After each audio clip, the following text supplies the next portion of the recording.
Listen, bro, what are you scared of? What is making you so fearful in life right now? I don't know what it is, but God knows what it is. And this is gonna reach whoever it needs to, and God knows it too. Listen, bro, you can't be afraid. There's nothing to be afraid about. God has told us, Isaiah 41, I believe it's verse 10. Do not be afraid. Don't be stubborn inside. What are you fearing? What are you so fearful of? Listen, if you acknowledge that you have a God that is going to take you down the right path, and it doesn't matter what Satan tries to throw in the way, you got a God that's in control. You gotta realize and you gotta acknowledge that. You can't be afraid of what the world brings to you.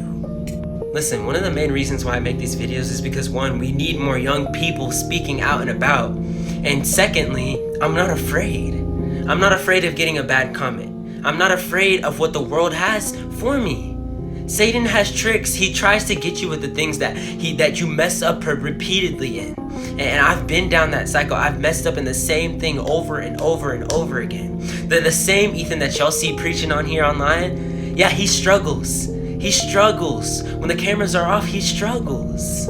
But just because I struggle does not mean that I'm afraid. Listen, I was once afraid. I was once in the same position that you are in. You don't know where your life is gonna go. You don't know what God is telling you to do. You feel like you're ignoring God. You feel like you can't hear Him. You feel like you're trying to get to know Him more, but you just can't.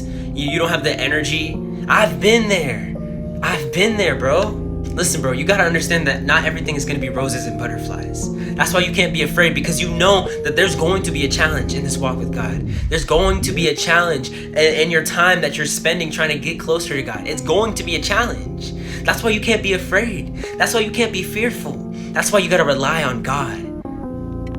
Listen, y'all, this is a wake-up call. Stop being afraid. Go out and pursue what God has called you to do. Don't be fearful. Don't be worried about what other people are gonna say, what other people have to say, what other people are gonna think. Bro, the only person that should be judging you is God. And that day is yet to come. So you shouldn't be worried about what other people have to say about you. You should only be worried about what God has to say about you. And listen, everything that you do should be an act out of love, an act out of serving your Heavenly Father. It shouldn't be an act out of hatred. It shouldn't be an act out of toughness. Listen, if your way of not being fearful of something is thinking that you gotta be all tough and big and strong, you got it all wrong, bud. Your act of not being fearful should be a mindset of love towards other people. Should be a mindset of, I have nothing that I need to worry about. Nothing can stand against me. Nothing can form against me, because I have a Heavenly Father, a heavenly God, a loving God that serves me, that will protect me, that will lead me away from the temptations of the devil, that will lead me down the right path. So I want you to think about that as you go throughout the rest of your day, the rest of this night, whatever it may be. I love y'all. God bless.